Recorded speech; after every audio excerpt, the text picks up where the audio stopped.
I evo nakon mjesec dana, konačno da izbacim novi video. Imao sam neki privatnih problema zbog kojih nisam mogao da snimam, ali evo vraćam se nakon mjesec dana.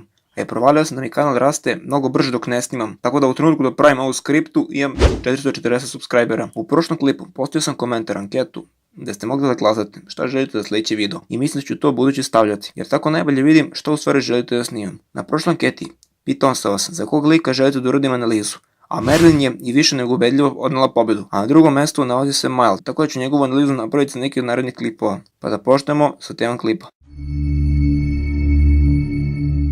Njeno prvo pojavljivanje viđeno je na kraju prve sezone. Ono što smo mogli da vidimo da je vešt čarobnjak i prilično jak.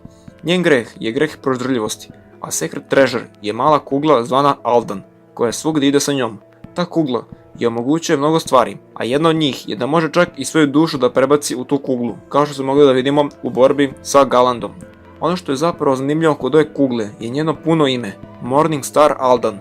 Aldan se odnosi na ime njene majke, dok Morning Star se odnosi na pravo ime đavola, Lucifera, za kojeg su ljudi verovali da je otac od Merlin. Kada malo bolje sagledamo stvari, vidimo da nije sve tako jednostavno. Ubačena je malo dublja religija, a ovo je samo jedna od nekoliko misterije koje nas očekuje.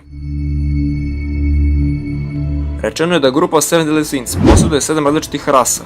Meliodas je demon, Escanor je čovjek, Diana džin, King Vila, Balan čovjek, ali je besmrtan, a šta je onda sa Merlin? Prikazan je kao čovjek od nekih 30 godina. Ipak, na kraju druge sezone saznajemo mali delić njene prošlosti. Rekla je da je ćerka od Belealuina. To je zapravo ime grada čarobnjaka, dok pravo ime njenog oca je zapravo nepoznato.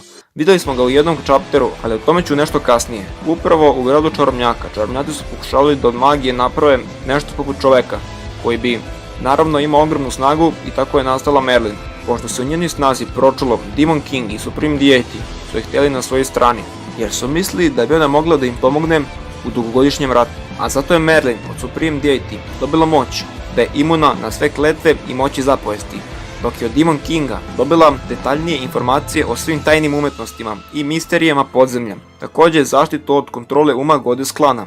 Ali pored toga, Merlin nije htjela da zauzme nijednu stranu od ove dve, te je izdala i Demon Kinga i Supreme Deity, te su se oni razljutili i odlučili da unište ceo grad Belealuin. Njen otac bio je glavni mudrac Belealuina i on je zajedno sa čarobnjakom Goterom podučavao Merlin o magiji. Dok je Merlin još bila mala, otac joj je otkrio način da putuje u čistilište, dimenziju koja postoji među živog sveta i zagradnog života. Nakon što je prošao samo minut, otac od Merlin se vratio natrag, ali potpuno oronuo i star, potpuno uništen. Njen otac joj je objasnio kako je čistilište mesto haosa, gde osakaćene duše i čudovišta traže svoj plen, kako samo prisustvo u čistilištu ti izjeda kožu i meso, a vreme i prostor se potpuno deformišu, da minut tamo traje kao godinu dana. O njegovim moćama ne treba puno pričati, jer je glavni čarobnjak u gradu čarobnjaka. Ono što je vredno spomena, što se tiče njegovih moći, je njegova sposobnost šestočulom, na koje se oslanja u čistilištu, i bez nje se sigurno ne bi vratio, jer se sva percepcija tamo gubi. Pošto nisam pričao o njenoj snazi, okrenut ćemo se kratko na to. Kao što znate, njena magična moć je beskonačna, a power level ne znamo. Na početku druge sezone je iznosio 4710. Ima pregršt moći. Pomenut ćemo samo neke od njih. Merlin može da prekine bilo koju magiju, može da izvodi napade vatre i vode, može da se teleportuje i da teleportuje druge objekte, kao i da zamrzne vreme.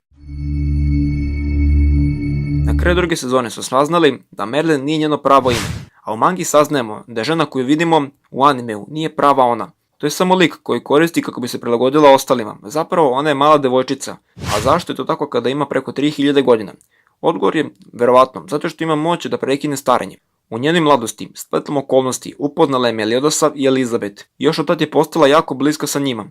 Pre 16 godina, kada su se članovi Seven Deadly Sinsa morali rastati i pobeći iz kraljevstva, Merlin je odlučio da ode u Camelot i trenira Artura Pendragona.